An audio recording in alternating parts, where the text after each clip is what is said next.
From your point of view as a retailer selling these things, they did a pretty good job of the whole concept of the toy and the tie-in and so forth. I think they did a sensational job. Not just the quality, but if you look at the detail in the product and the fact that they were able to build a lot of character, not only in the actual characters in the movie, but in the toy themselves. If you look at some of the items, you'll see what I'm talking about.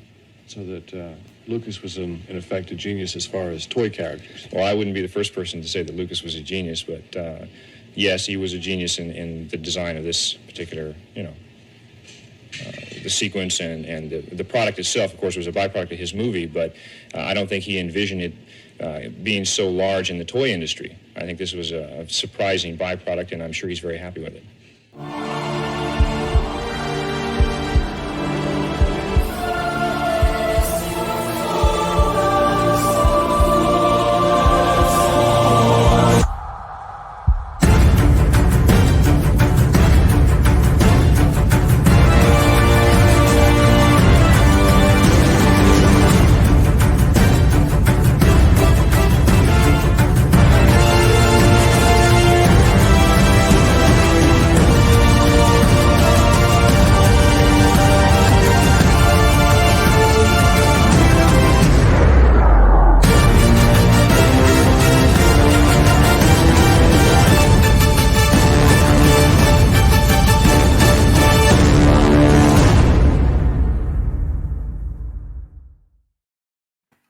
Red 5 standing by.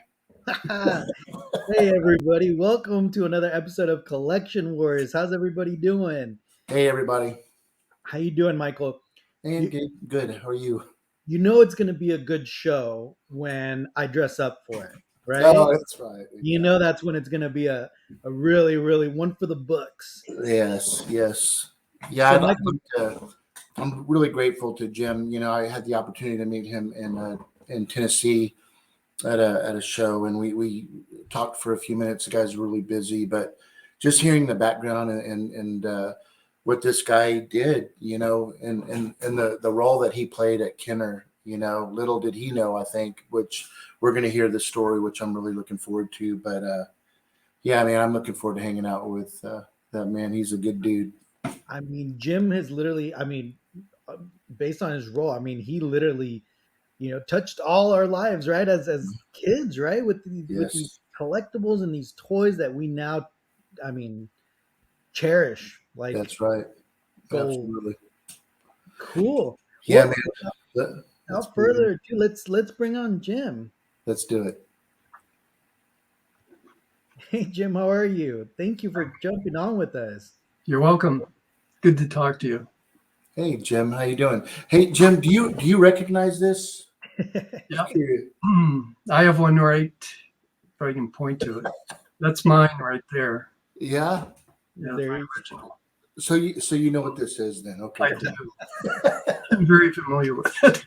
I'm very familiar with it. Jim, I want to take the first off, tell you thank you so much. I know you're busy, and it's an honor to have you on Collection Wars. You know, so many of our viewers are really big into the vintage Kenner toys, and there's still some that are, today, as you well know, are getting into it. You know, it's continuing to live on, and it's awesome that, people like you who, was the inspiration of all of these things. It's where it all started. And I was curious, my boy Gabe over here, he's always talking about, how people get into Star Wars. Well, your story is going to be obviously a little bit different. Can you take us back to where you started with Kenner and how it became with the toys? Yeah. Well, I started working for Kenner in 1972.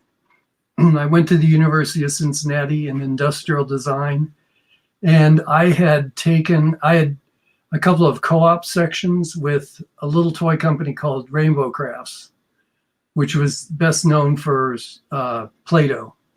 Okay. And when I graduated in 1972, I was looking for a job. So my former boss at Rainbow Crafts was working at Kenner. At the time, both of the companies were owned by General Mills, a cereal company, and they decided to meld the two. So Rainbow Crafts had moved downtown to Sycamore Street, at Kenner. So my boss there said that, and at the time I was graduating, nobody remembers this, but there was a draft and my number was 62 out of 365. And I had lined up a big job with a really well-known industrial design company in Columbus, Ohio. But when they heard my number was 61 or 62, they dropped me like a hot cake, and I didn't have a job. So my boss at Rainbow Craft said, "I don't care what your number is, come and work for Kenner." And it was really fortunate because I ended up spending 20 years at Kenner and Hasbro. So it was turned out to be a career that was really a lot of fun. So in 1972, I started working on Play-Doh and spirograph and plaints and dip dots and stuff that Rainbow Crest was doing. And then when I think it was mid-70s, Bernie Loomis came in to run the company. The Steiner brothers had decided to step aside and bring in the big guns from Mattel. So they brought in Bernie Loomis, and he invited Dave Okada in to run a group called Preliminary Design. And they picked a number of different designers and engineers and model makers and formed a new group. And I was one of the people they picked. So that was how I got into that area. And we were an advanced concepts group. We were charged with looking at new materials like we looked at different materials like Play-Doh and things like clay stone, and we were looking at all kinds of things like that. So as new materials, we looked at concepts from outside inventors, and we also started looking at licenses. The biggest one at that time was the $6 Million Man. So we started looking at the TV show, and at that time, the TV shows all dropped in September, and they came out and they ran through Christmas. So we were getting some advanced copies of the video that they were doing, and we put a team. We were kind of a team project. We got together and look at the running bionics and being able to lift heavy things, and everybody was contributing different ideas. And my contribution that ended up in the doll was his bionic eye. So that was my concept. Jim. I remember that, being able to grab it and see it. That's awesome. I have the complete $6 Million Man collection. Oh, well, that's really good. I have a not very great sample of a $6 Million Man. And that feature, the bionic eye, ended up in Star Wars product too. Oh, no kidding. Oh, really? The 12-inch Boba Fett has the bionic eye. Oh, yeah. That's something I never knew. Wow, no kidding. And Jim, you know what else? It's kind of what an interesting little connection there. The fact that you worked on that in the Lucasfilm archives, and when they were doing the Land Speeder, they have a $6 Million Man figure still seated in the little model, right, Michael? There's a $6 Million Man that they used, I guess, for Yeah, they have it in this scale model right here. This one right there. That right there. Oh yeah. Man. Jim, so that's great. So you started working on the $6 Million Man line first. Well, and TV shows were perfect for toy companies. Yeah. We started working on $6 Million Man the fall of '70. I don't even know when it ran. Anyway, we were looking at it a year ahead of time, and they were already in production. So we were TV shows were really synced up with the toy business because the sales, major selling season was September to Christmas, and it was perfect for that. And then after we moved from $6 Million Man, and what we did in preliminary design, we mocked things up. So I don't think we ever had a full figure. We mocked up different parts of him using GI Joe. I mean, we sacrificed a lot of GI Joes, and what we turned over, and then what got turned over to the production, design, and engineering people was a GI Joe head with his eye cut out and a big hole in the back of his head with a door peephole from that's used from hotel rooms and stuff, just shoved in there, and then we put together a parts list and have a cost engineer do preliminary costing, and then what we called turnovers. We'd have a meeting with the engineers and designers and say, here's what we're put together, and here's about what we think it'll cost, and so any kind of mock-ups that they might need. And then they picked up and ran from there and put it into production. Was that Kenner's primary focus, Jim, with the $6 Million Man to compete with the GI Joe? Is that right? Yeah, it was our real first foray into licensing. Yeah. So, and after Prelim had worked on that, then we were looking at other TV shows that we might do. I know we looked at The Man from Atlantis, and a couple of others that I don't remember, but we put together the same kind of product concepts. And there were people working on I can't remember what it was called. They had this spacecraft that he was supposed to be able to ride in. I did a ride on that was foot to floor that we were going to look at it in preschool. So it was that kind of stuff. And then we looked at ways to expand the license beyond just the figures themselves. Because like the little figures, like the Venture People, I remember Venture People very, very well. The Venture People line. Who handled that line? Do you remember who was doing that? Well, the Venture People were Fisher Price. That's right. They're the ones I mocked up for Star Wars. But they looked at doing smaller figures for $6 Million Man. But at the time, the business was in 12-inch figures. So they never went beyond that. So we were following the trends, and we were kind of middle-sized toy company. Right. We were not established as, we had things like SSP and Easy Bake Oven and Spirograph and the kind of basic toys, but we weren't really in licensing so much. Gotcha. So when Lucasfilm came to you guys, were they bidding with other toy manufacturers as well? No, they had actually been turned down by everybody else. Okay. They went through the toy directory. It's like they did Mattel, and they looked at Ideal, and even Mego had looked at it because they were doing action figures. They did a 6-inch monkeys. The Planet of the Apes and like all the superheroes, right? As well, like Superman. So everybody had turned it down. Man. And it was February of 1977. They pitched it to Dave Okada and the head of marketing, and showed them. I think they saw some. I don't know. I think they saw some footage, and they got the script for the movie. Yeah. And that's what came back to Cincinnati.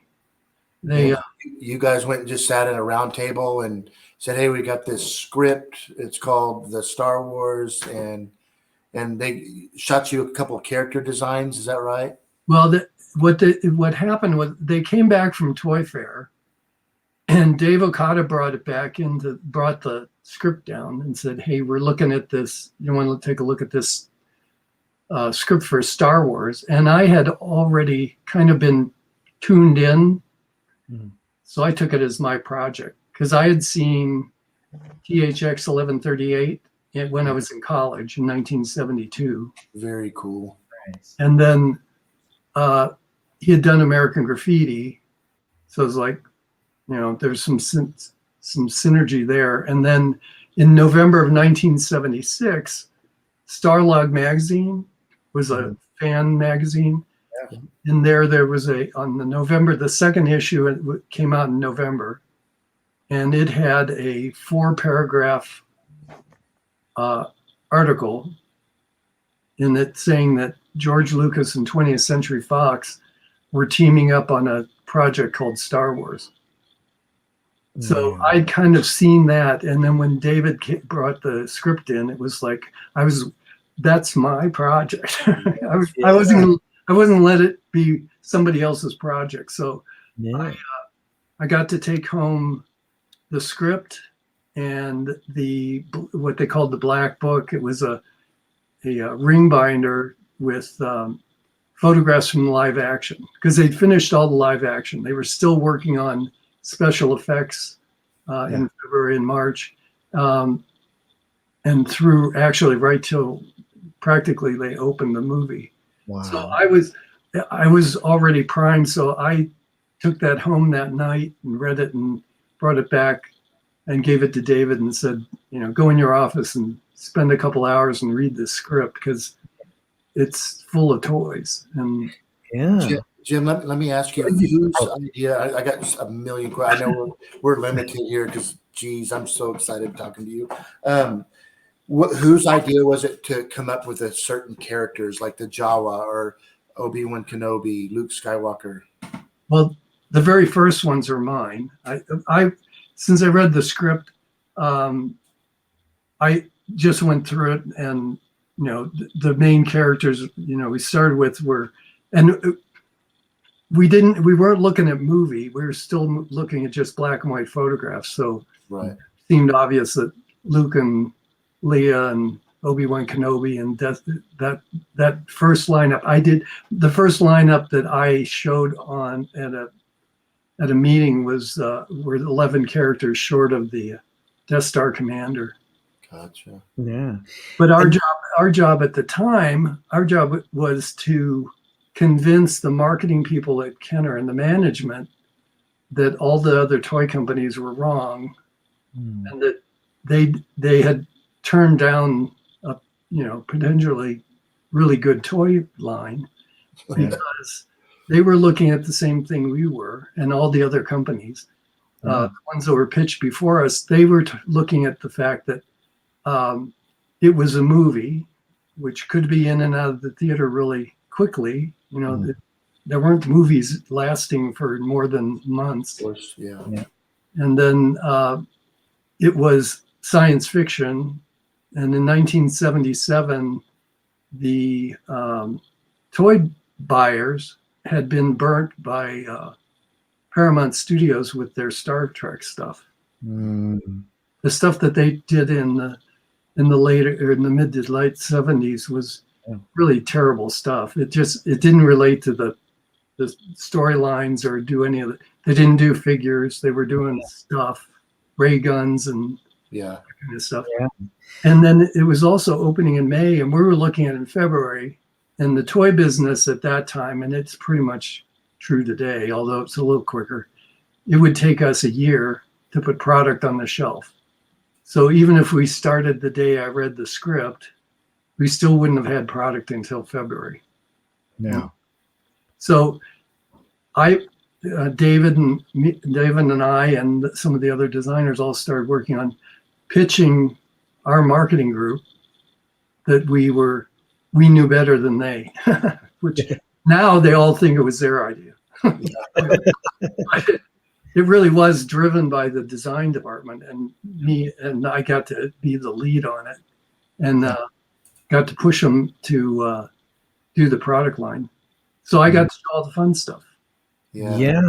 And Jim, so before we get, because I know we're gonna jump into like the early bird and all that stuff, but when you read the script, what did you feel about it? Like, were you immediately kind of a fan? Like, were you say this is going to be a hit? I was, well, yeah. Today it's easy to say that I knew it was a hit, but I was a science fiction nerd, and it appealed to me. And the storyline, the way it's put together, it's good guys and bad guys. There's the pirates, and there's a little bit of love interest and all that stuff. So it had all the what might be considered cliches kind of woven together. Yeah. And really what I saw as the prime part of the line was the X-Wing and the TIE Fighter and doing the dogfights, and the Millennium Falcon, which we didn't really know what it looked like at the time. Right.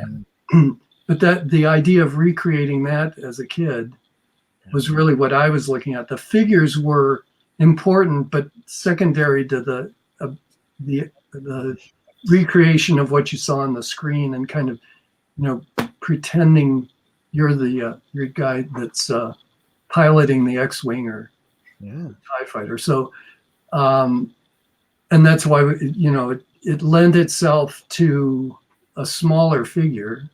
And at the time, G.I. Joe was still the lead in boys' toys. So the 12-inch figure didn't make sense if you wanted to do an X-Wing and TIE Fighter or any of the other things. So it really drove it down in size. And because that's what we wanted to do. On all the other stuff that we did, we did Han Solo's weapon and the lightsabers and stuff, but the real center of the line was the ships and the figures. That's great insight, because you're right. I mean, that's you guys were kind of the pioneers into the smaller figures, and that's a great backstory to know that a big part of it was because you wanted to focus on the ships, so you had to scale them down. That's amazing. Yeah, it was really practical. Yeah. If I could have done a 12-inch figure and an X-Wing fighter, it would have been pretty cool, but nobody should be able to. Jim, how familiar are you to know, because I didn't know till just recently, Gabe's really good in the prop form side.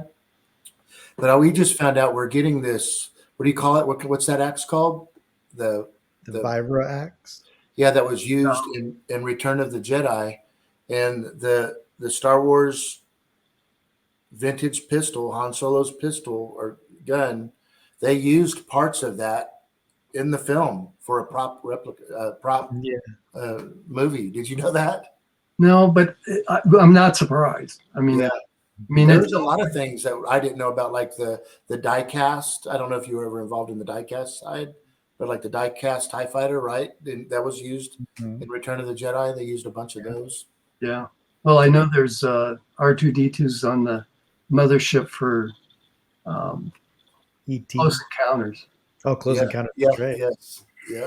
So Jim, okay, now you guys got this line going. How did you guys end up convincing the marketing team? Because I know kind of where it's leading, because right, how do you market these toys that you can't physically have on the shelf by the time the movie opens? Well, yeah. It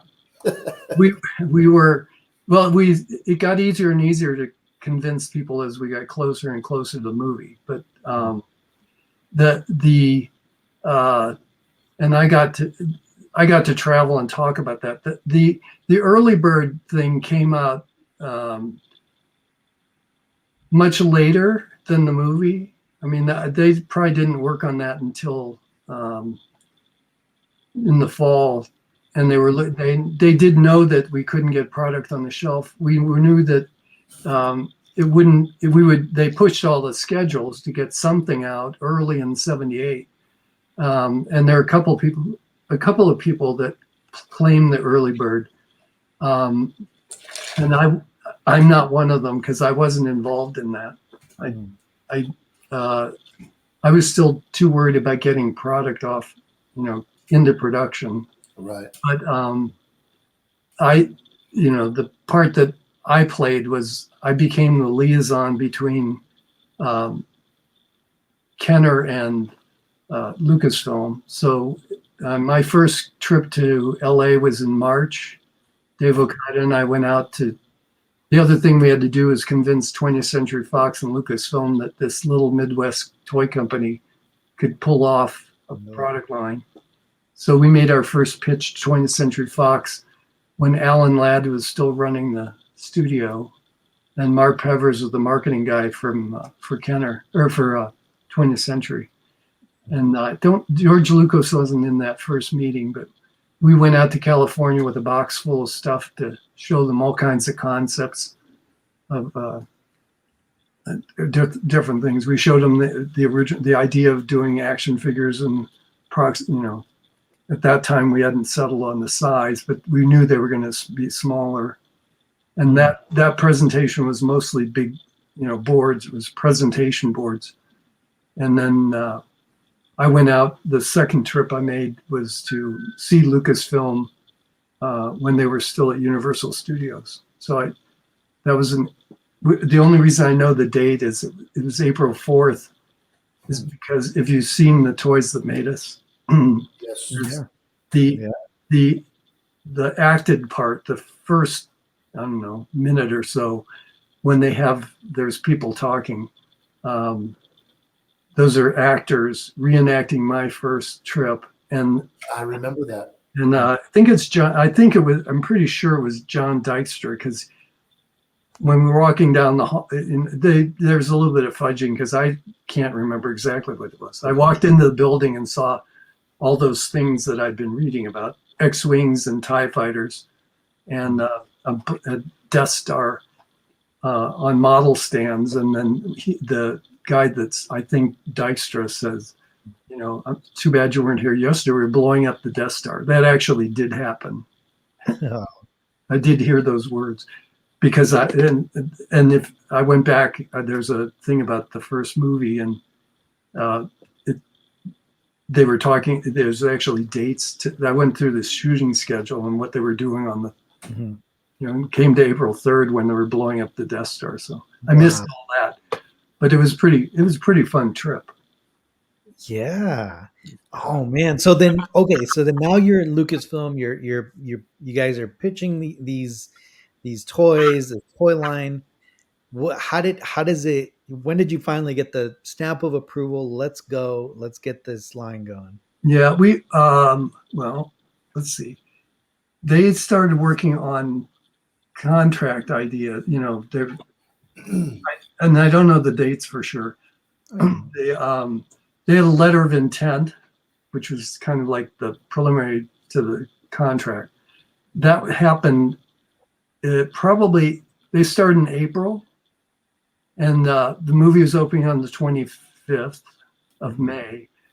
They invited us to see the first movie, and on the 1st of May. The market research, they were going to do a market research screening in San Francisco. And invited people to come and see it. And then they were, doing a questionnaire, and nobody from Kenner except me. Oh, you went? Yes. I went to see it. Yeah. Oh. So I flew to San Francisco and stayed on Fisherman's Wharf, and then found my way to the North Point Theater, and they had met with the marketing people, and they had replaced the projector bulbs, and they had cleaned the carpets and put in a THX sound system, and found a seat, and then 350 some people came in, and they had been invited to see a film called Alaska, and so all these people come in, sit down, and it was when I talk to people, it's the only virgin audience to see Star Wars. Yeah. Unless they had seen those 4 paragraphs in Starlog magazine, the hype hadn't started. So they came in and sat in the theater, and the film opens with Lucasfilm, and then Star Wars pops on the screen, and you kind of get a sense, there's a murmur. People are like, Star Wars, they don't know what it's like, and then when the crawl started, then you hear it more murmuring, because there's some people that can't read on the screen without talking, maybe quiet, but so there's people reading out loud. And then when the princess ship comes by, it gets a little quiet, and then as the Star Destroyer comes into view, they have the subwoofers in the THX sound system was the best thing going. They hadn't put, this is the first theater they'd put it in. Yeah, nobody knew what it was. When the engines come into view, you can feel that the subwoofer is shaking the floor. Wow. And then it's off to the races. So, and then on that, the story goes, and everybody's, when the Death Star blew up, people are leapt out of their seats. I mean, they were like cheering. I got chills. I got chills just hearing that story. That's a great story, Jim. Well, the worst part of it was, I didn't have it. No, I knew there was going to be, I knew what was coming. Yeah. I knew it was going to blow up and the whole thing. But when it blew up and people are kind of settling back down and it's all over and people are cheering and clapping and, it's a great thing. I didn't have anybody to turn to and say, did you see that? Did you see that movie? Yeah. You go to a really great good movie with somebody, you're a friend or something, you turn to them and say, what did we just witness? Yeah. And this was the only group to see it with no preconception. Because the next day I went to LA and saw it again with the press. Oh. And so I went to Paramount Studios. They had a screening there for the press, and they were not nearly as effusive as the previous group, but different group of from people. then on, they started talking. The press started middle of May. You got Time magazine running 6 pages on the best movie of the year, and so by the time the press, from the 2nd of May on, the press was starting. The marketing people were doing their job, getting the word out, and the press was writing stories. Yeah. Wow. And you're right there. You're one of the first people to get to watch it. That's awesome. And I came back to Cincinnati. I had to, on the 1st of May when I saw it, while the people are writing their market research, they have to fill out the, what's your favorite character and, which, that kind of stuff. I had to go find a payphone to call Cincinnati to say, this movie is incredible. You won't see it for 3 weeks. Yeah. Oh. But it's really incredible. So that was the and it was before you could, it was use your a little bit of the I told you so kind of. Yeah.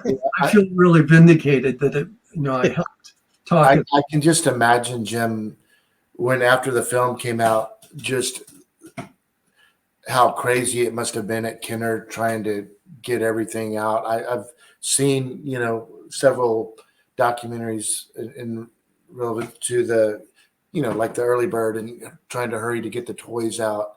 But that must have been an absolute chaotic. Yeah, it was. We had been pushing things along, but then it was really a big push, and it took. The company did rent a theater and let everybody come and see it, and it became a full court press. We were, they brought more engineers on it and more designers and stuff, and doing different aspects of it. Looking at what we could expand. They did. The only thing we could get out for Christmas of '77 was going to be a paper product. We had the arts and crafts area, with dip dots and plaints. One was a watercolors thing, and the other was a poster paint. We did those, and then they did a game, an all paper game, and that was all we could get out for sure in hard product. And then there was, the marketing people had to really get their acting gear and find some way to have stuff for Christmas. And that's where the early bird came from. It was the early push. And,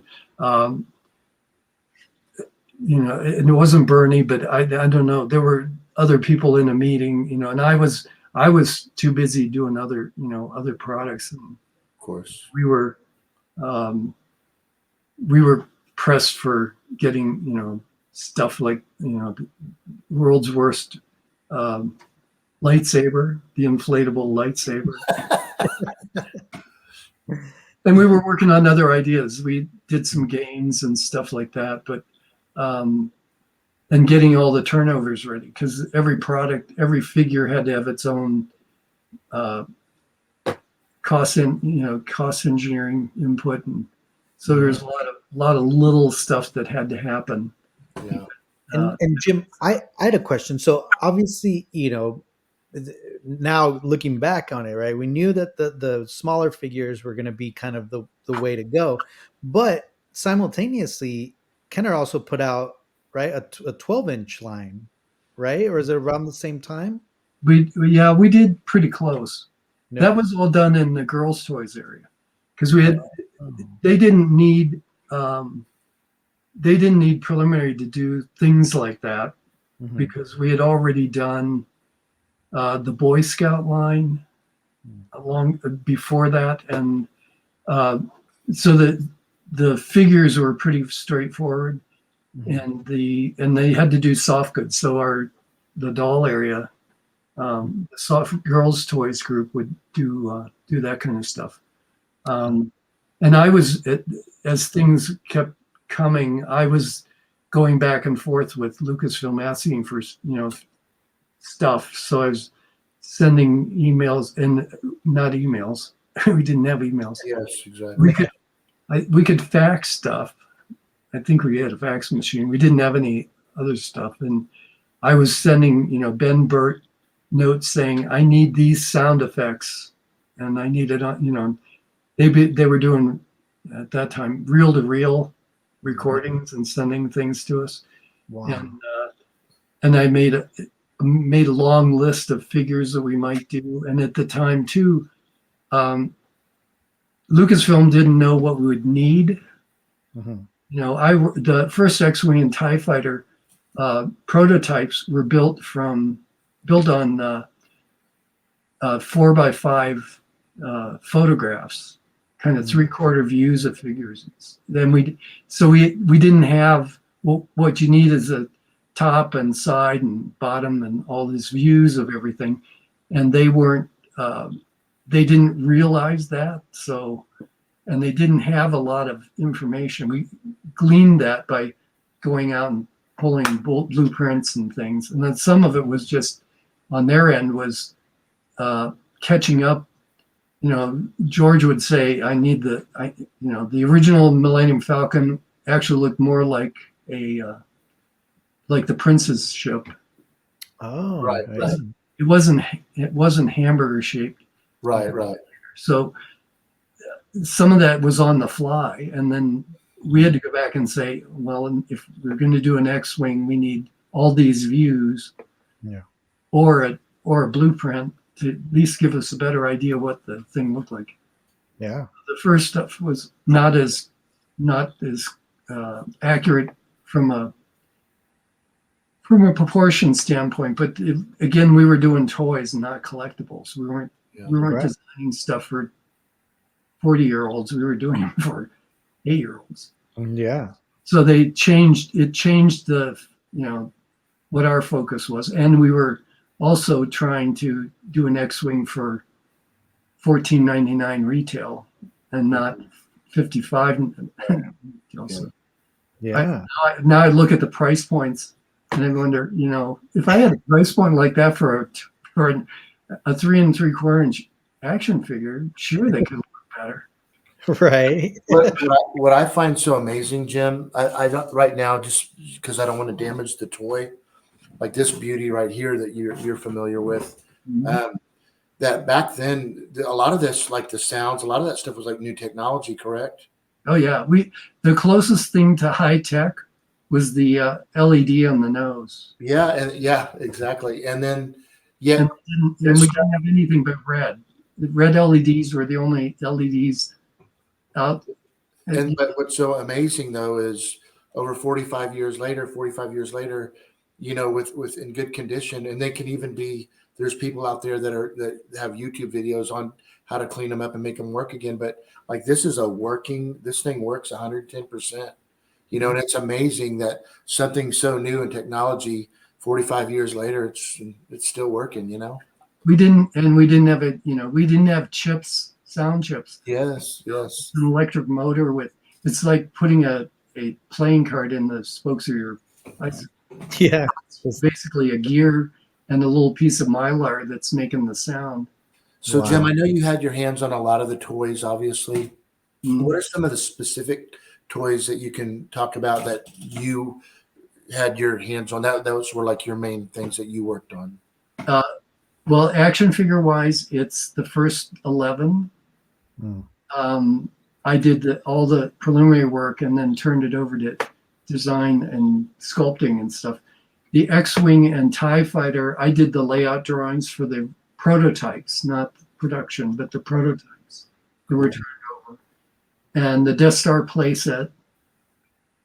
And then a lot of stuff that kind of went by the side, didn't make it to. So if I can ask you, Jim, so like the Death Star playset, which is one of my favorite toys. By the way, I have the complete Kenner line of Star Wars.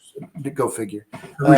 But my question is the Canadian version or the version that was made over in the UK of the Palatoy Death Star. Did you guys have your hand in on the cardboard version of that at all, or is that a design that was taking place overseas? That was all done in England. Wow. Okay. They What did. were your thoughts about that when you saw that design versus your design? Well, there's good things and bad things. It's around, you know, gave you more of the Death Star playset, or the Death Star shape. Yeah. There's some people doing this. If you take, I think it takes 8 or 9 Death Star playsets to make a full round. Oh, that's very cool. There's a fellow I know in Louisville, Kentucky. He's putting together, I think it's 8.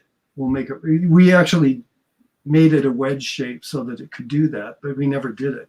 Yeah. And he's working on now one now that's full round, and there's a section of it that's made into the hangar, and he took the original die cast Millennium Falcon, and he's made it into the landing bay. Wow. So is that kind of why the angle of the playset is the way it was, that y'all maybe thought about combining future playsets to that playset? Yep. Yeah. Fantastic. Because in the movie when Kenobi's disabling the track, those towers that he steps out on, Yeah. you know, that was the intent to make it the full round.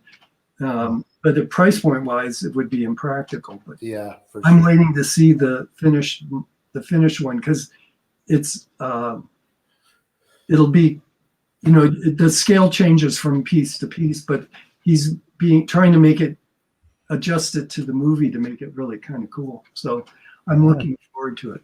That's really neat, man. That's really Actually, You know. yeah. When I was a little kid, I with the action figures, I wanted to make like a really giant, big ball. I'd always look for a big, something I could ever create and build an actual Death Star for the action figures. Obviously, it would never be to scale, but it was just something in my head when I was a kid before I started. Well, now you can do it. You can do it now. Yeah, exactly. You got to start searching for those other 7. I can't wait to see how it turns out. Yeah, that's a really cool story. He does customs and stuff. He's done 2 customs of mine. He's made me I have an Obi-Wan Kenobi and a Boba Fett. So of my own. So you mentioned the Death Star PlayStation. So going into Empire Strikes Back, I don't know if I'm jumping too forward, but did you have your hand in on obviously the Empire Strikes Back and the Return of the Jedi? Yeah, Jim Black, who was appointed as the he was the marketing guy. he and I got invited to go over to England and see some of the Empire Strikes Back. And so we flew over to Estrie Studio and got a tour. They had finished with the Hoth hangar. Mhm. So we got to see that set. And that was our first time seeing Yoda and Wow. Tauntauns. And that was kind of I was moving away from Star Wars at that point. Right. I kind of,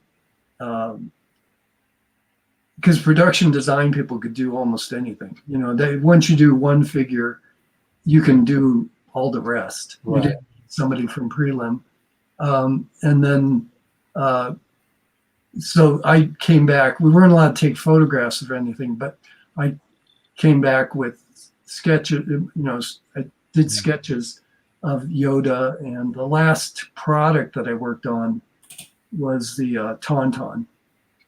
Wow. And I'd already invented the trapdoor in the dewback Mhm. in the Tauntaun. That was one of my little inventions. Because So you did that on the dewback, the original, the dewback? Yeah, the dewback had it first. And it was because our figures only had two, single plane leg articulation. Right.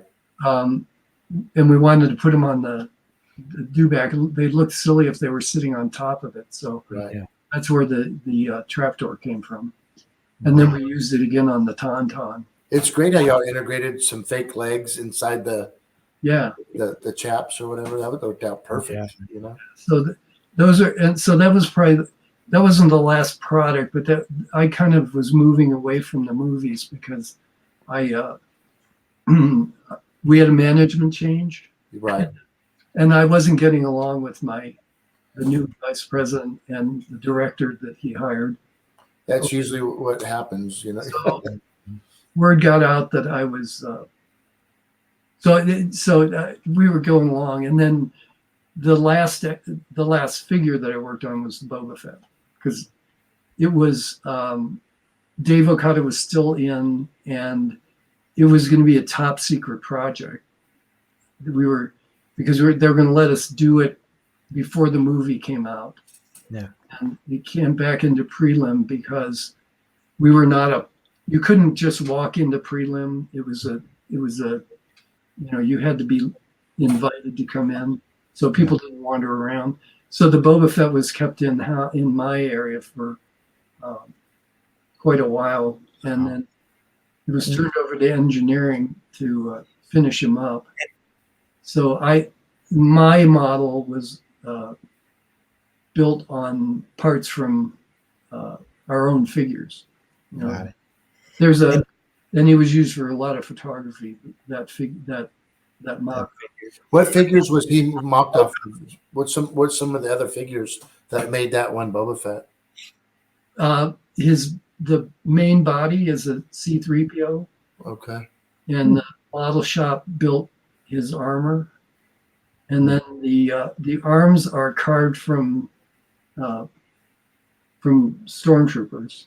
Very. I'm not sure of. There's some experts out there that know. Yeah, of course.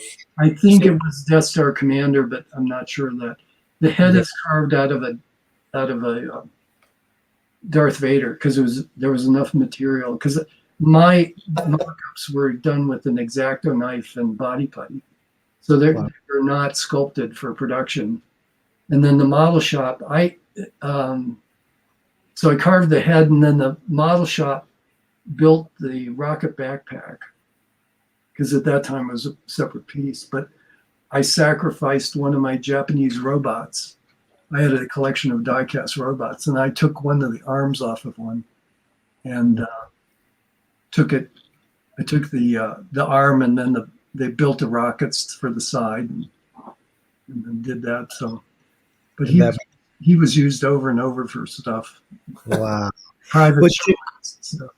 Before we get into the actual toy, I wanted to, because obviously I'm into the prop replica stuff, and especially Boba Fett. Boba Fett's a big character. I collect a lot of stuff, and in the prop replica world, there's all these versions of Boba Fett, right? There's the Return of the Jedi one, the Empire Strikes Back one, but specifically there's the Kenner one, and I don't mean Kenner by like the toy, meaning that Lucasfilm sent an original costume to Kenner, right? Is this correct? Did you get to see this costume? Well, the costume that I used for my mock-up, the Kit Bash one, Dave Okada and I went to San Francisco to see it, and I photographed it. And then used those photographs to mock him up.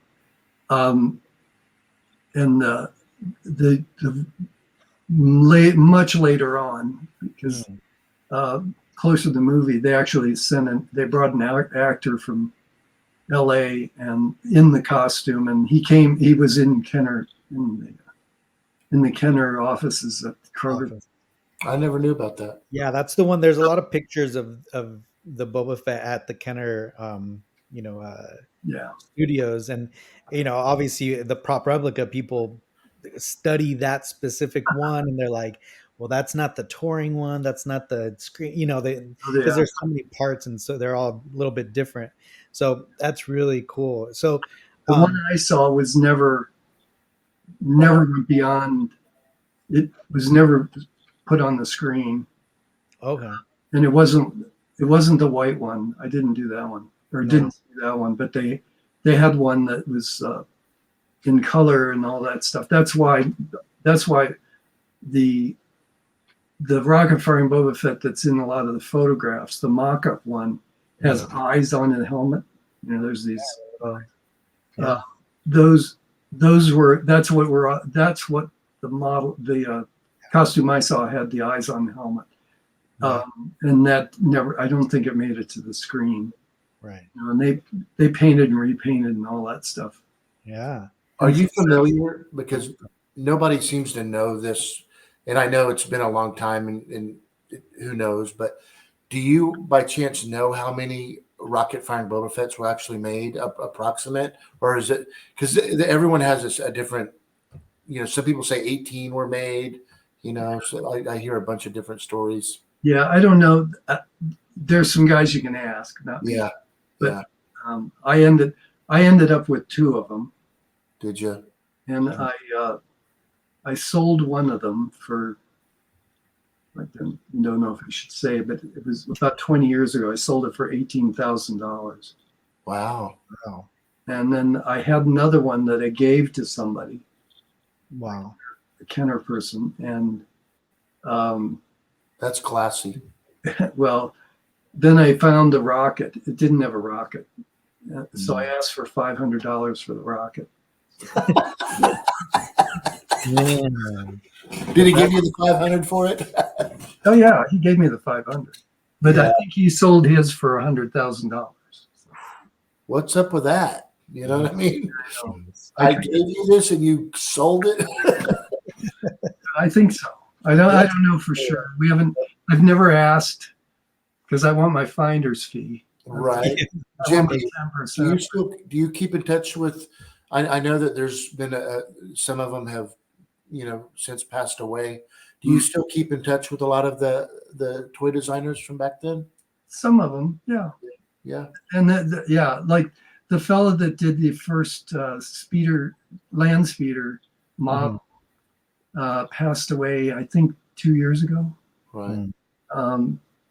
And that was, I think, the only thing he worked on in Star Wars. But he did the first model that we use.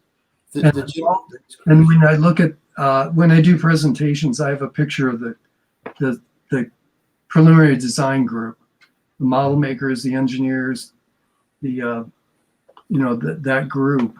And I don't know how many people are there. I should probably count them, but half of them have passed away.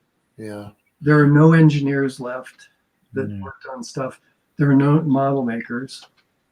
And at least one that Michael, the guy that did the land speeder, he just recently died. But I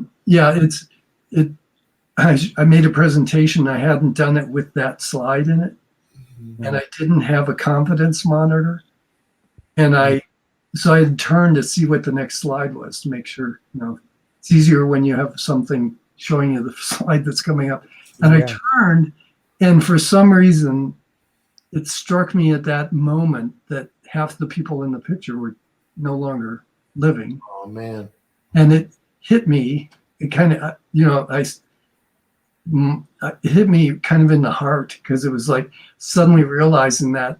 And it took me a minute, maybe not a minute, but it took me some moment to turn back to the audience and explain to them why it took me a minute to turn around. I appreciate that fact that half of the people of that in that group were no longer living, and appreciating how much work they did, not only on Star Wars but a lot of other stuff.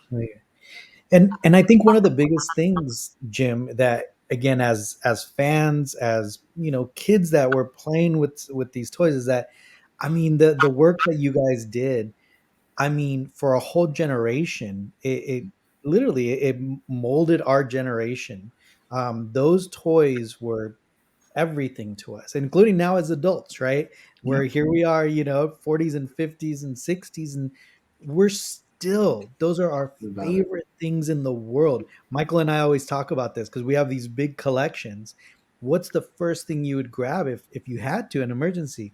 Michael, what would you grab? Yeah, it'd be my original vintage action figures. And it's and the fact that you guys, understanding, the impact that you guys had on a generation, really, I mean, on popular culture and a generation, is just amazing. And I mean, obviously we thank you, obviously, for all that you and your team and everyone did. It was just, it was an exciting time. The very beginning, and the most fun I have when I go to events and I meet a lot of people is seeing a family that there's a grandfather and his son and that son's son.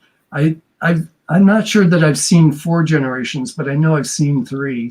Yeah, that's awesome. And it's amazing what Star Wars had created, and it's really it really is exciting to have been a part of it.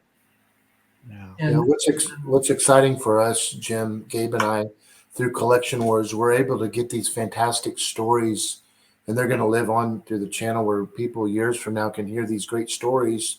And because you take the time to go to these conventions, and by the way, not just saying this, but it's a fact, you were super humble. You treat all these fans as, you've always been very humble, Jim, but it's just really cool. But when I was like, holy shit, when I first met you in person, and you're just a classy guy, but it's just so cool to see and hear these stories, that, like the Death Star thing. I don't know anybody who knows that. Come on. I mean, those are great stories. And I bet you can tell a story next week that people have never heard of, but it's living on through the channel, man. And I just, it's really, really cool to see all this stuff, man. It's sad. I know the gentleman, that he had his hand in, like right this second, I just went blank on his name, that had his hand in on the Falcon, the original Falcon. Oh yeah, Mark Boudreau. Yeah, how's he? Have you heard? I heard he was in the hospital and very sick. I have no. It's really strange because I know he came back to Cincinnati. I'm pretty sure he's here. Okay. But no one that I know has heard anything about him directly. I hear that his wife is pretty particular, so yeah. We're not pals. Right. I got you. That sounds terrible, but no. Mark he's the longest. He's the designer that's worked on it the longest. Right. Started as a co-op and did the first mock-up of a Millennium Falcon in foam core. Right. He was involved in all of the rest, and he was really involved in stuff. And it was It was disheartening. I knew he'd been sick earlier, a while back, and then he retired from Hasbro. Okay. But he's not been in touch. We did an event together here in town at the library, the Cincinnati Public Library, and sat on a panel and talked about stuff. But that's really the last time I've seen him in person. So, well, no, that's not true. I'm sorry. The last time I was really close and we talked was at the library. But I saw him in Celebration Chicago. And that's the last time I saw him. Yeah, and but I don't know. I know people have reached out to him. I have, and said that they haven't been able to, really know. So so it's kind of a lingering. He'd been sick when he was in Rhode Island, and then when he retired, he came back to Cincinnati because she has family here and he does. So, right. I don't know much about him. Yeah, I just, it was kind of weird how it was like he wasn't going to make it to Nobody Knows. It was kind of weird, but no problem. Thanks for sharing that info. I wasn't quite sure about that. I assume he's still. I think he's still living, because there is a phone tree kind of thing, or there's a group that we usually hear of somebody passing by way of a kind of a link thing that happens online. But I count that as a good news that you haven't heard it. He hasn't shown up. That somebody hasn't posted. Oh, by the way, for sure, Jim. So in your background, which is really, really cool, you've got obviously a lot of toys back there that you had your hands in on. Is there a particular toy that is your favorite? I was going to ask the same thing. Where are you, Gabe? Sorry, buddy. Yeah. Is there a particular thing that you have? Yeah. Well, the X-Wing is probably my favorite toy, only because it's the first one. I mean, that was the focus when I first read the script. Yeah. X-Wing and then the TIE Fighter. And so those are the two that, come to mind. My favorite character is C-3PO. I still think he's the most fun. He's been in all the movies. I know you've probably been hit up 1,000,000 times, but do you have any prototypes? No. I have now. The closest thing I have to a prototype is where is he? He's over here. I see the Boba Fett. There's that's 3PO. The 3PO there. That's a pre-production engineering sample that had an unfortunate accident in Germany. But that's the closest thing I've had. Yeah. Most of the stuff is is not there. Right. Or like the X-Wing that's up on the top shelf is my X-Wing. I've had it since I had a production one. And the X-Wing and TIE Fighter boxes, you can see them up here. These. When my mother when I was working on Star Wars, I would send my mother a sample of every product I had a hand on. Wow. And she never played with them. So I have her X-Wing and TIE Fighter that's still in a box. So. Wow. That's awesome. I figured when I croak, they'll be worth something because they were mine. Especially because they're yours. Yeah, no. So Jim, obviously Star Wars and your time at Kenner was just an amazing time, I think, for again a whole generation. What other just toy lines did you also be involved with where you really enjoyed yourself as well? That was going to be my question. Well, okay, so in 1979 and a half, after the management change that I said happened, I went to Mattel to interview for a job with Jill Barad. Gotcha. And word got back to Cincinnati before I did, I think, that I had been there. Yeah. And I was offered I was told that they would rather I didn't go to Mattel, and they wanted for me to consider taking a position in the marketing department. So I agreed to go to the dark side, which is what designers think of the marketing department. Yeah. But they offered me a job in the marketing department. So I accepted the position. I started working on Kenner's preschool area and creative play stuff. And then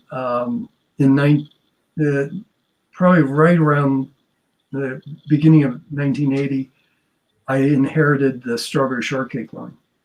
Oh, wow. I was Strawberry Shortcake's product manager for 5 years till 1985. Wow. My wife has a huge collection of the Strawberry Shortcake. I got somewhere, I think in the third year, maybe the fourth, Strawberry Shortcake was rivaling Barbie for the highest gross sales in girls' toys. Wow. And which was a pretty big deal for Kenner. And another management change came by, and I wasn't enough of what we call a P&G'er. I didn't have packaged goods background in marketing. I was a toy designer turned marketing guy. So I was more product focused than numbers. And I was feeling like they wanted the numbers people, and I couldn't do that.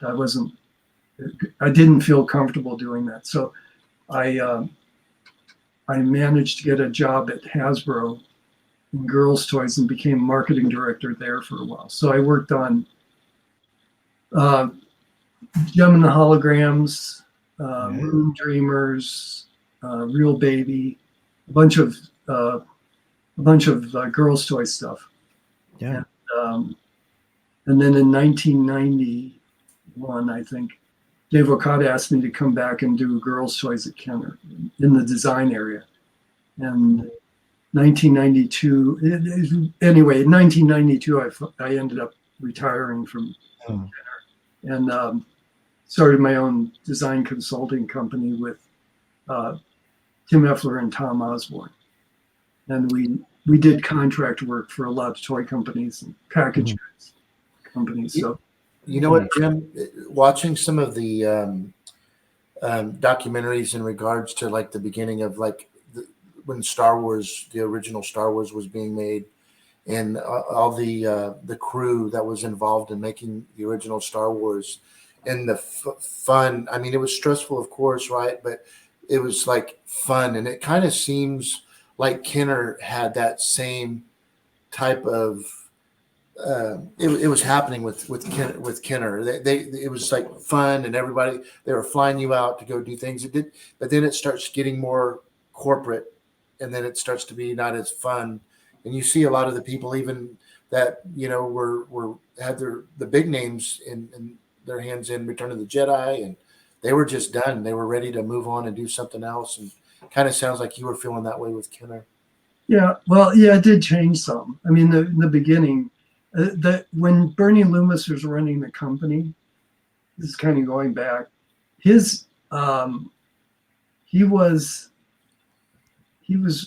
encouraged the creative people to be creative, and one of the things that happened with Star Wars was they were still kind of not convinced in February that we should, put out some money because everybody else had kind of turned them down, and it was a big risk for Kenner because we'd never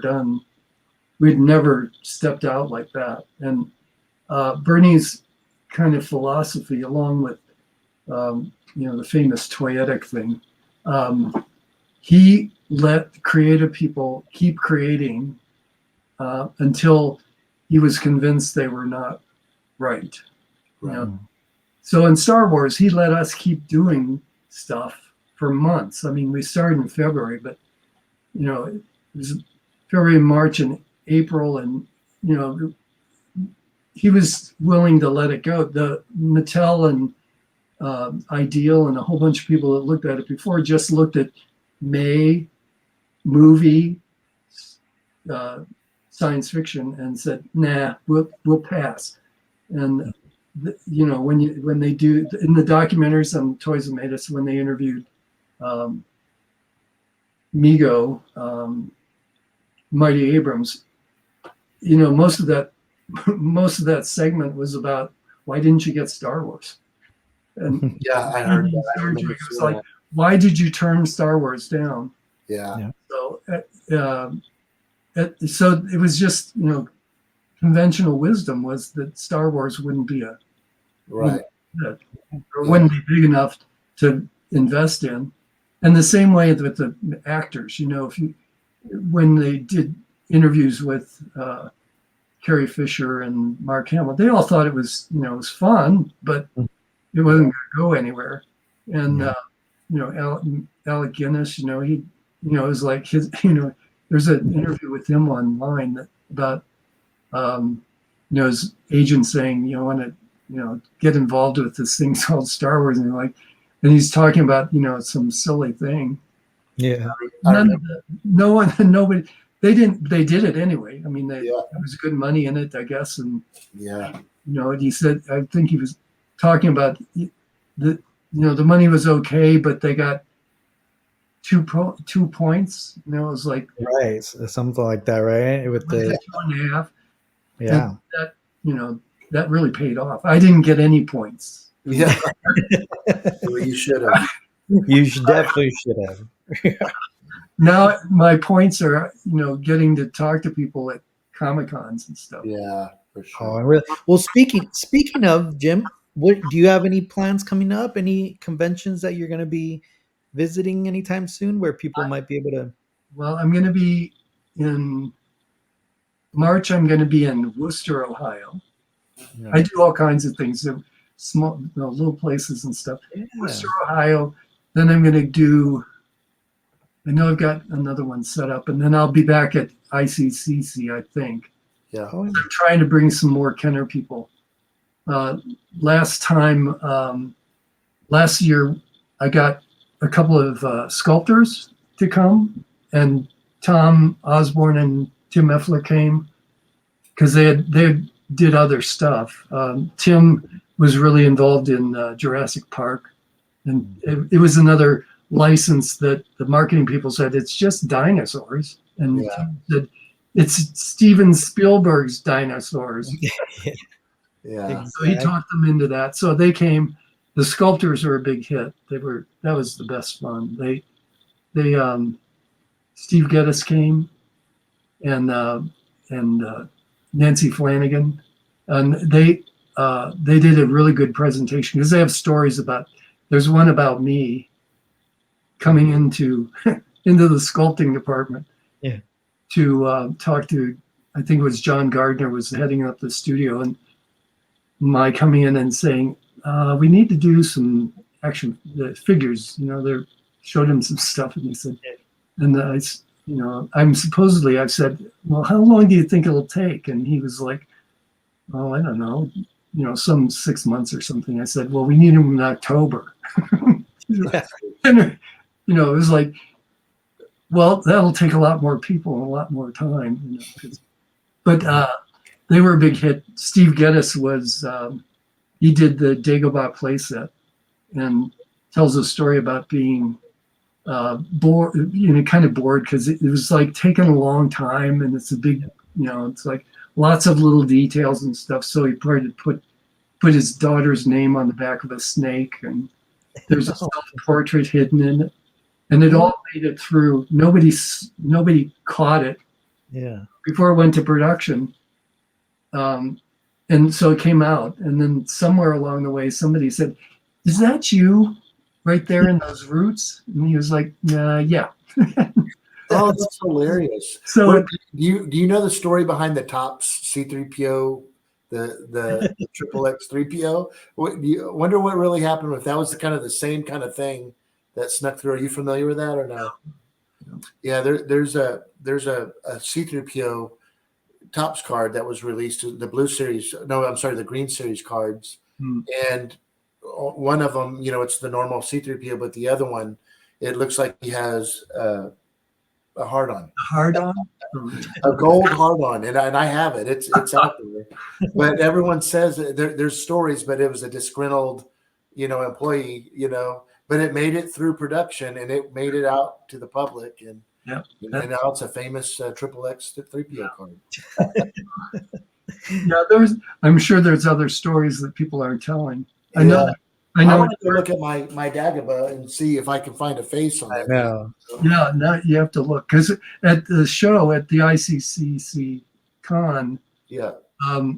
The people that were in the audience that heard that scoured the vendor area, and I think they bought every Dagobah playset in the place. Oh, that's hilarious.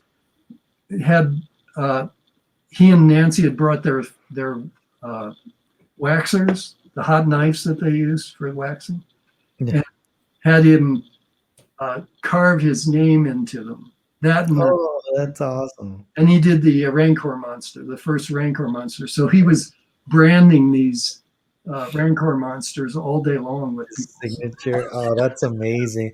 Yeah. So we had Kim Simmons on our show, and obviously he photographed the later series, and yeah, all the amazing stories that obviously as kids, we would get these figures, we'd get these toys, and everyone has special meaning for us, right? Whether it's like the card or the actual figure, and it's always great to hear these stories, right? These background stories that obviously we wouldn't know, and it just gives it such new this dynamic, right, to these toys that we grew up with, that we think we know everything about, and then we hear these stories and it's like, what? No way.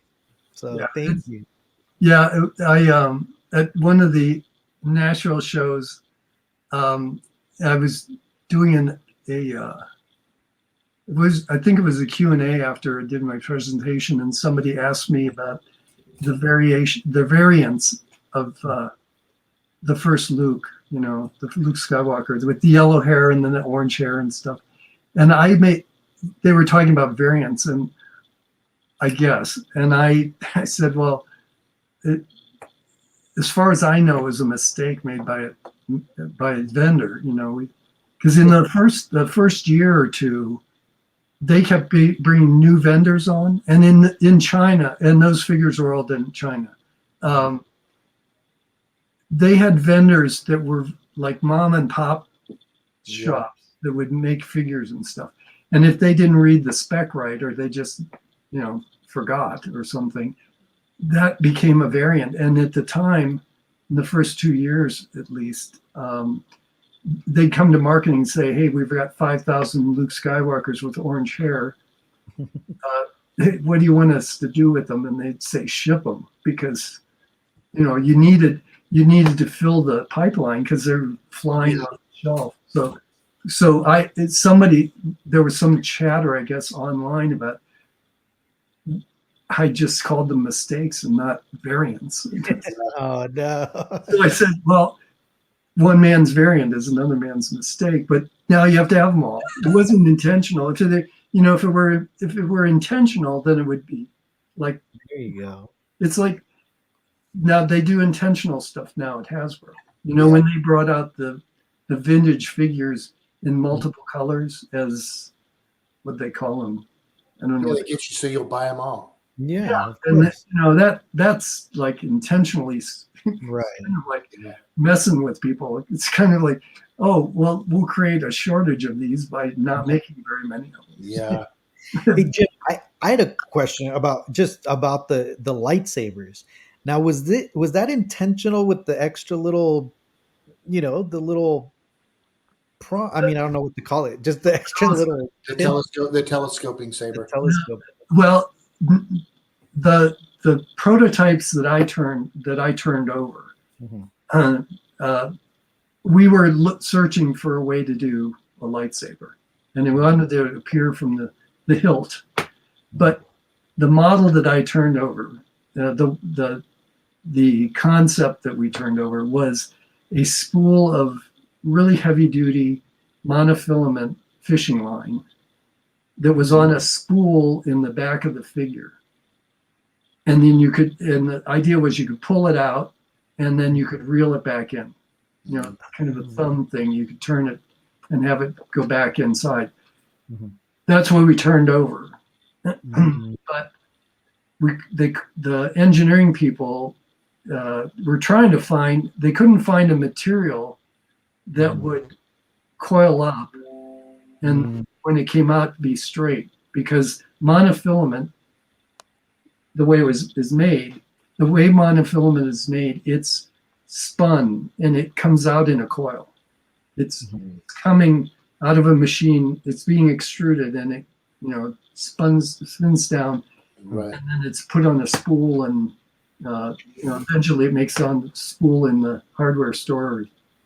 Yeah.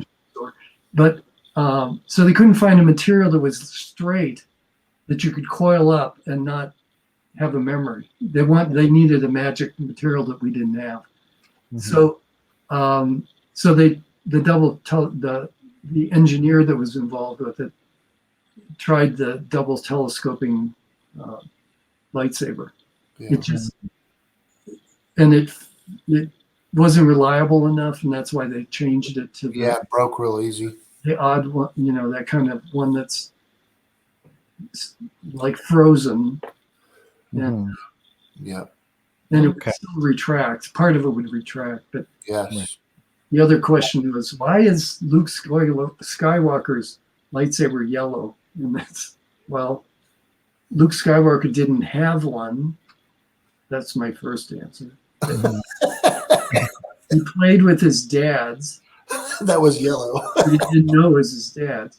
And then Obi-Wan Kenobi had his own that was kind of, and so they, somewhere along the way, they decided Darth Vader's was the only one that was obviously red. Obi-Wan's was kind of blue, and somebody said, well, how about making this one yellow? And the marketing people at Lucasfilm said, okay, you know, it's like, but technically Luke Skywalker didn't get his own until much later in the series. Yes. Yes. Yeah. Well, I don't know he used his dad's when he was on the Millennium Falcon. And we're not sure what color it was, but so that kind of stuff, you know, happened. You know, it was toys after all, so we were.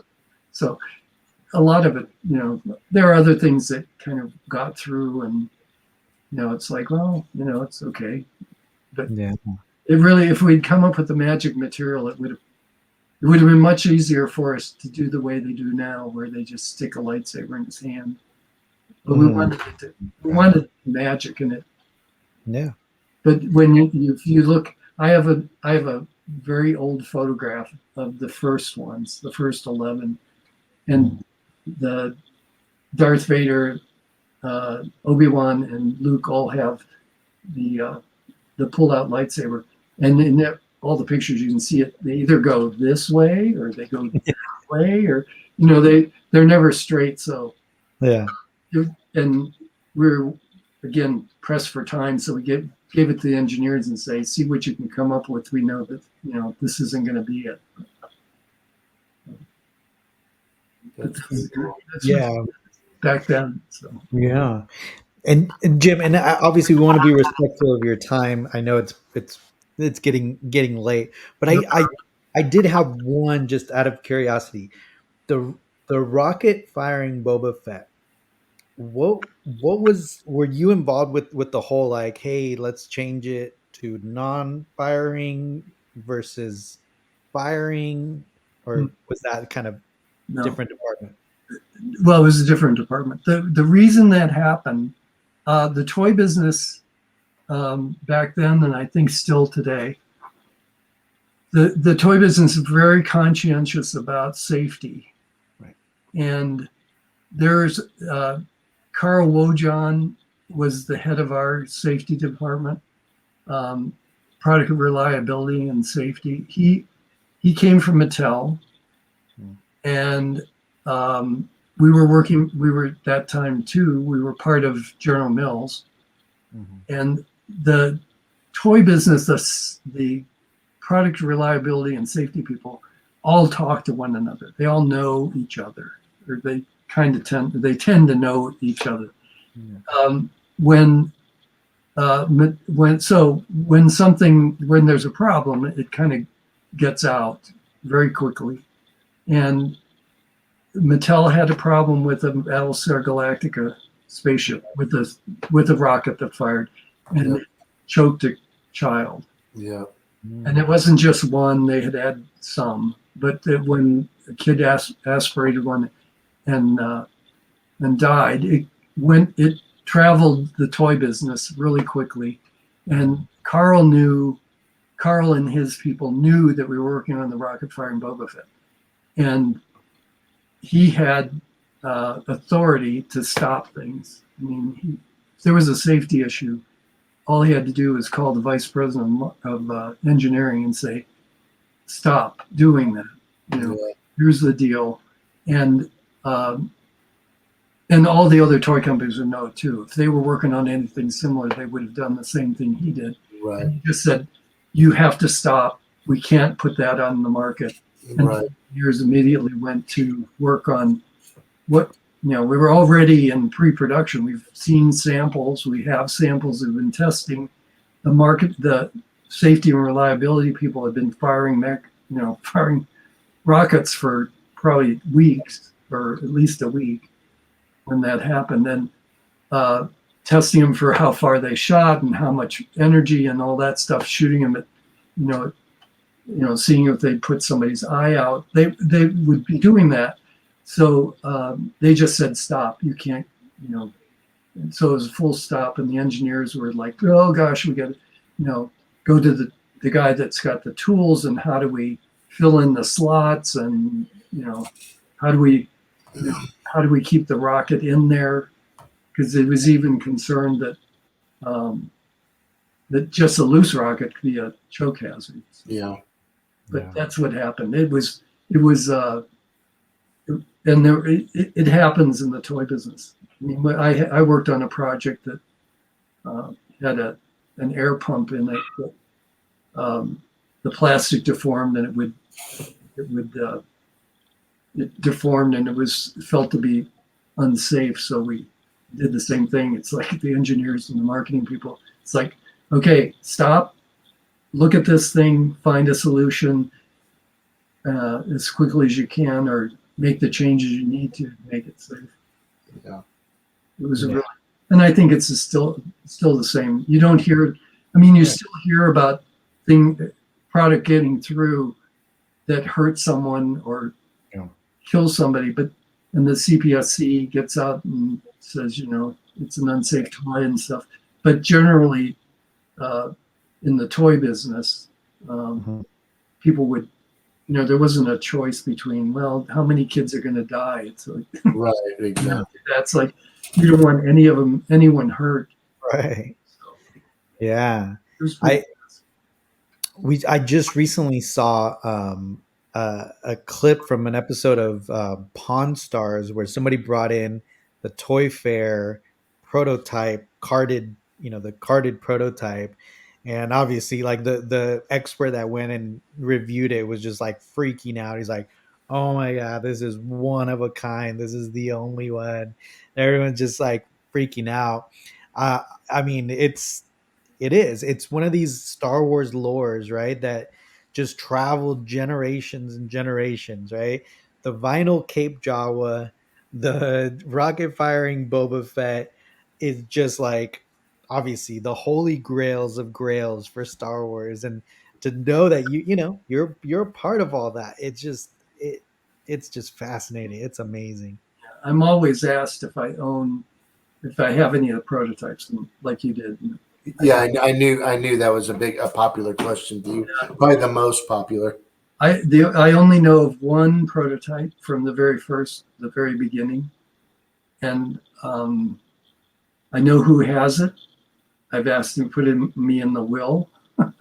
He won't do that, I'm sure. But I only know of one, and it's not hard to find. So everybody, almost everybody can find it. It's So that's the only one I know. Because when I was there, it was I was a really straight shooter, as were most of the people there, and we had what they called the morgue, which it was just like an evidence locker that you see on TV shows. A steel, a chain link fence, fenced area within a room at the Kroger building, and all the prototypes that went out and then came back in after production was done with them, and they were kept under lock and key, and you were supposed to sign them in and sign them out, and not borrow them. And then that when they moved to another building, then out of the Kroger building, it kind of fell apart. The people that managed preliminary design kind of let it go, and so there's probably prototypes out there of stuff not from the 70s but later on that people just aren't aware of, right? Yeah. So I was really ethical. I never borrowed anything. So. Well, good for you. That's good. Yeah. Yeah. Well, yeah. Well, Jim, we want to be respectful of your time, so we want to obviously thank you so much for joining us and giving us these amazing stories.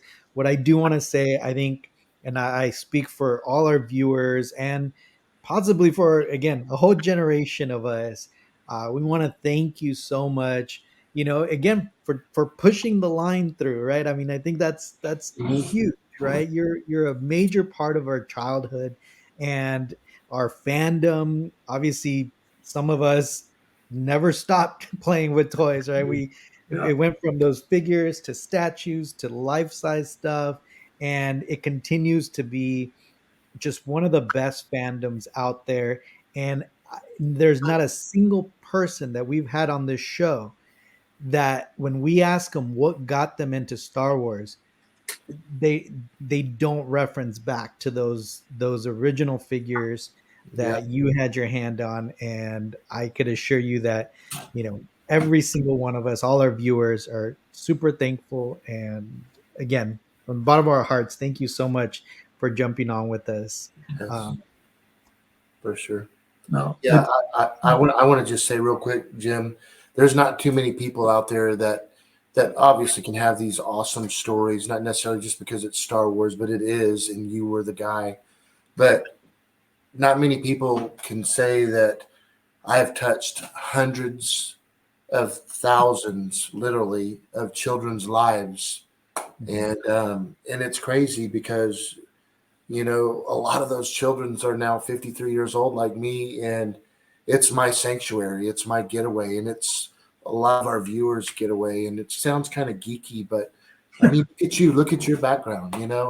I always was afraid. I've told this story once or twice, but I was always afraid that when I was hitting 15 and 16 and I still had all my Star Wars up, I was going to be starting to date girls, and end up taking all this stuff down. And no, I didn't, and of course I never had a girlfriend. No, but on a serious note though, I was afraid that I was going to stop loving toys, and thank God that never happened. So, but I just absolutely thank you so much for your time, Jim Swearingen, and I can't wait to see you again in person, and just keep doing what you do. It keeps you young, brother, and you look great, by the way. I have a very comfortable life.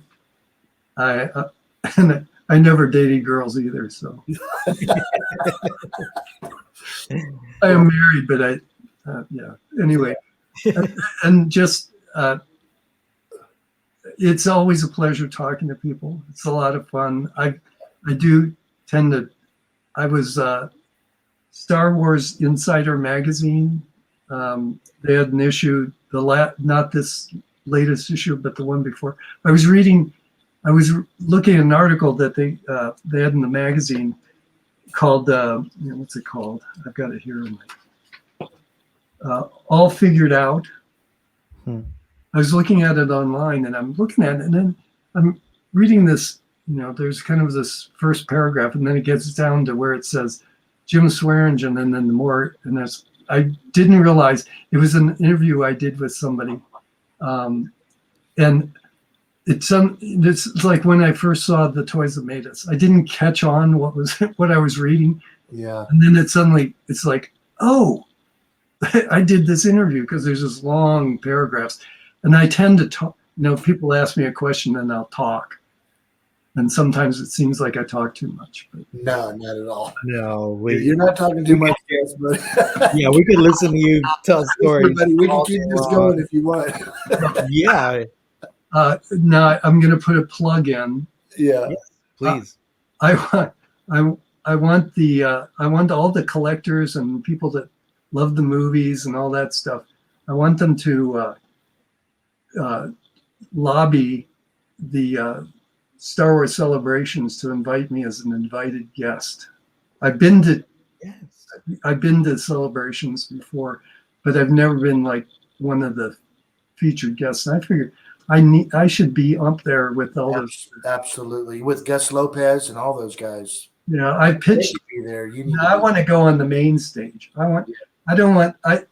I've pitched, and Gus has seen my stuff. I pitched doing my presentation on the collector's thing, which is great. Mm-hmm. But I want Disney to recognize the fact that the toys really help push Star Wars to what it is now. Because without the people buying toys and the kids growing up with them, Star Wars might not have made it through 9 movies and many options. So if you have any influence, you should say, hey, you got to get this guy in, because we're going to make it happen, Jim. Yeah, we're going to push for it. I enjoy going to Celebration.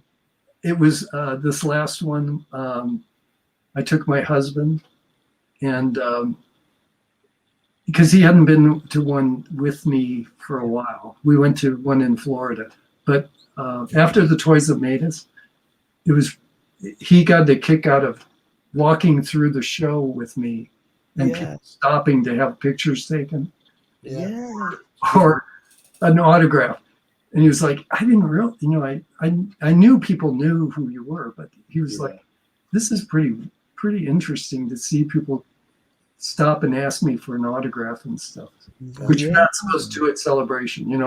I wouldn't, technically I shouldn't be signing autographs, but it was come on now. pretty fun. That's what makes the Star Wars community so great, I think, right? That it really does feel sometimes like a big family, right? Everyone just loves Star Wars. I always repeat myself when I say this, but even though there's all this division in the world, and even in our own country with politics, and there's all this division, Star Wars tends to be kind of that thread that kind of unites everybody. And regardless of your beliefs or your whatever, safe to say that you're a Star Wars fan, right? Except those Trekkies, you gotta watch out for those. Watch out for those Trekkies, but. Well, it's a lot of fun to see. I have two visuals at Celebration. When I went in, I was in Florida, at Orlando, and they had a bridge over the convention floor. Mm-hmm. So coming in from the one parking lot, you could walk across this bridge and look down into the Celebration. And there was a woman there, dressed as Princess Leia, the first one, and she had to be, I'm guessing, 60. She had the buns and the white outfit from the first movie. But the thing was perfect was she had this little girl that was probably a grandchild, dressed the same way, and they were walking through the convention. Great. And it was just a great view looking down, and they were kind of trailing along. And there was another one, I don't know which show it was, but there was a couple with a stroller, and they're both dressed in the slave girl outfit, and had a baby in the cart. I don't think it was in the slave girl, but it was the husband and wife and the slave girl. And he was They were both very attractive, and they pulled it off very nicely. But it was just like it's just, to me, that's kind of like Star Wars. You know, it influences so much what people do and say, and all the the droid armies that show up and all that stuff. Well, and it's a family thing, right? And especially these conventions. I take my family, and my kids dress up, right? My two little daughters, one of them, she wanted to dress like Han Solo, and the other one wanted to dress like Chewbacca. So there I have Han Solo and Chewbacca, and they just loved it. One of my middle daughter was fortunate enough that one day, because we go to like San Diego Comic Con and all these conventions, she was dressed as the Chewbacca, and before Peter Mayhew passed away, he had tweeted her picture out, and it went viral. There she is with her little Chewbacca costume, and she became a little celebrity herself. Every time we'd go to these conventions, they're like, "Oh, there's the baby Chewbacca. There's the baby Chewbacca." And ever since then, just Star Wars for us as a family just became, a way to kind of to bond with Dad, I guess, really, because I'm the. She was even on the Tonight Show, Jim. No, on the Conan O'Brien. The Conan show. Yeah. So that's cool. It's one of the big rewards of having been involved in it, is seeing people, how passionate they get about things. Yeah. How much fun they have being involved, and it's I don't think there's anything quite as close. I don't think there's anything even close to Star Wars. I don't think so either. I mean, Star Trek is, there's lots of Trekkies and all that, but I'm not sure that there's as much, it's as big as Star Wars. So it's been a lot of fun. Sorry, I'm moving around, but my chair keeps wanting to slump down. And go down the elevator, be like, why? Better lighting and stuff. So as we're going to end this interview, Jim, but if you don't mind, if you could just hang on 1 second to after, just because I want to show you something. Yeah, absolutely. Okay.